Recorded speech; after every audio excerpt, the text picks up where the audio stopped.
What's up, you guys? This is Robert at ShyBears Plus. You found me on YouTube, so go ahead and subscribe, and then go over after this video to Twitter and go ahead and hit that follow at ShyBears Plus.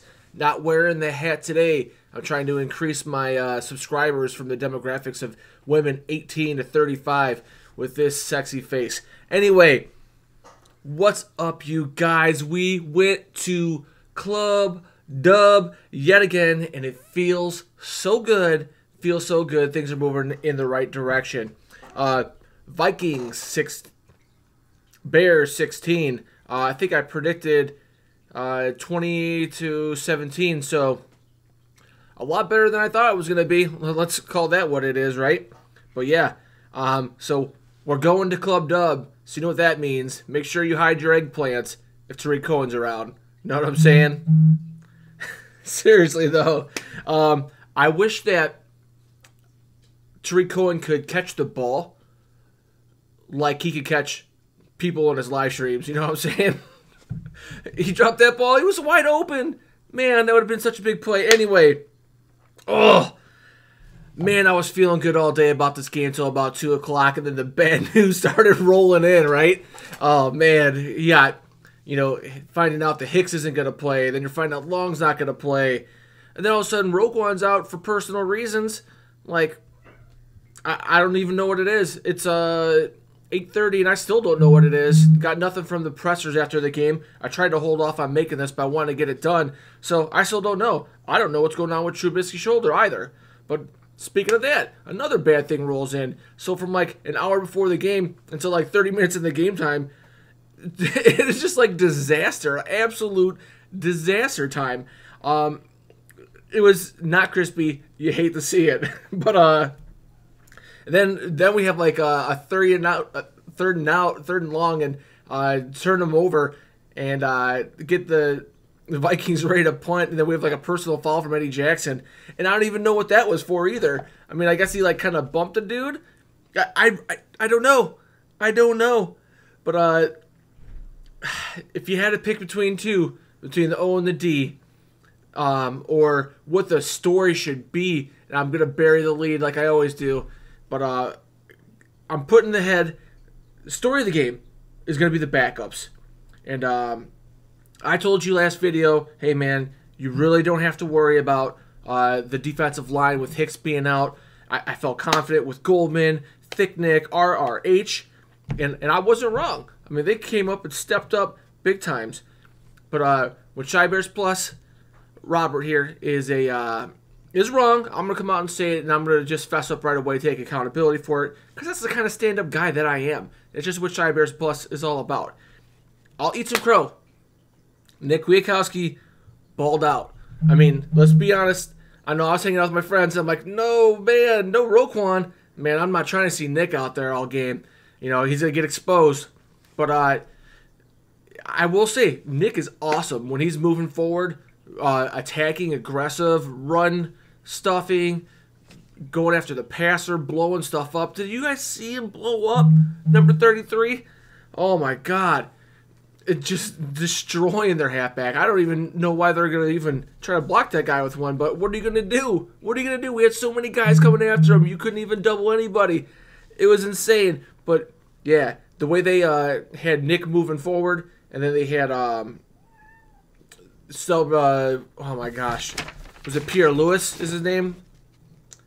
Yes, Pierre Lewis, you know, running the passing plays on defense. Great way to use your personnel on defense. Pagangio, great job, my dog. Great job. Loved it. All right, I'll eat some more crow. I'll admit it. Chase Daniel, dude, I talked in the preseason. I thought you didn't look ready. I didn't think you looked sharp. I didn't think you looked good. I was questioning, you know, whether he should be the dude not even around. I wasn't going to come right out and say that personally, but dude, you look good, bro. You look good. Confident, delivering on passes. You missed 2 short ones that could have got some third downs. I'll give you a little slack because we got the dub. I don't expect too much out of a backup, but at least you look confident. Because my big complaint was like, dude, you've been in this offense for what, 13 years, or at least been in the pros for like 13 years. been with Nagy for a long time. You should know the offense. At least have the confidence and know what you're doing and where you're going to go with the ball. So you write it with conviction. Chase. Crispy. Love to see it. But just remember, don't expect to go to London and be a cakewalk against Oakland. It is what it is. Backups, for whatever reason, even if they're a great backup, it just seems like you expect to win half your games with a backup if you've got a really good one. Because, 32 teams in the league, half of them have a QB1, so almost no one has a QB2 that's going to come in. So I'm worried. I got to go through the week and prepare for what's going to happen next week, and I'll let you guys know what I think. But, as of now, we already got our dub with our backup. It's not looking good yet. And let's be honest, this isn't a situation where Bledsoe's getting hurt and Tom Brady's waiting on the bench. Chase, you get it. If you see this, you get it. I get it. We all get it. I'm not even talking trash at heart. I do like that with that little jab. But thanks for coming through today for the Bears dub and club dub. Love it. So good, so crispy. Love to see it. But this whole game is about stepping up. So many people stepped up. The O-line stepped up. Played a lot better. Chase had a better pocket than Mitch had all year. Where did that come from? So crispy, love to see it. So Larson, then Larson gets hurt. You see Coward and all these guys stepping up. Amazing. Gabriel's out, so Miller steps up early. Juice Williams steps up on a big deep ball. A-Rob steps up with a nice game. Had a nice big play taken away. Stepping up. Kwiatkowski, the D-line, everybody steps up. And I talk a lot of trash about Nagy. I do it. I try to hold the dude accountable when I have to, but let's be honest, man. You can't argue the culture that he's brought, the family culture, the good vibes.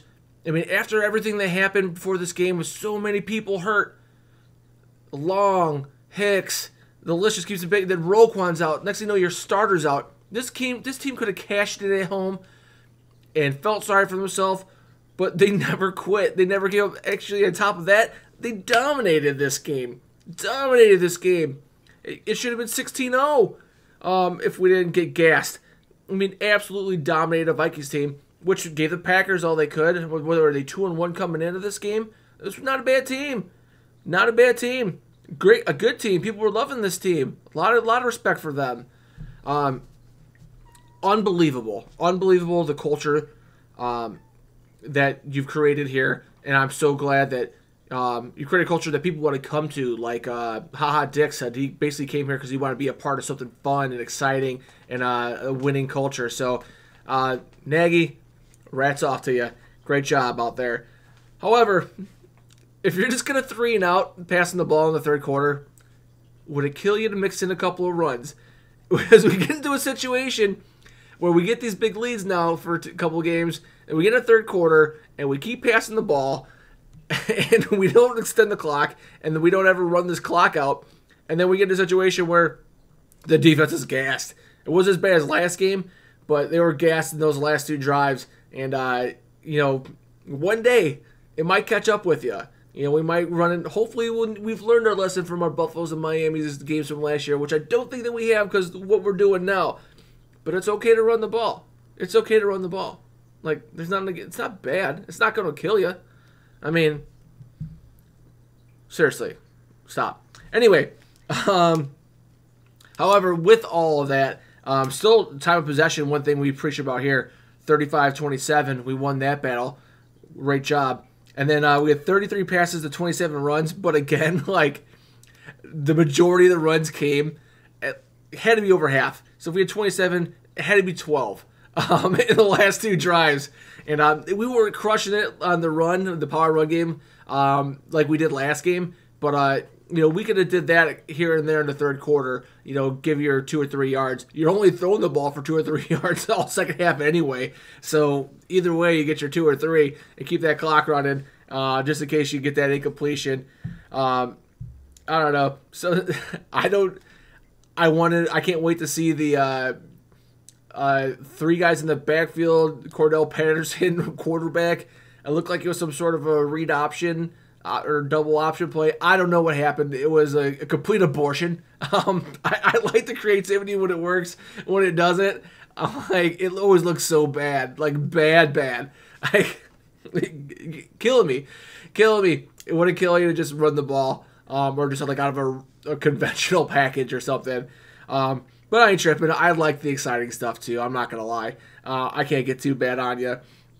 But anyway, let's move along.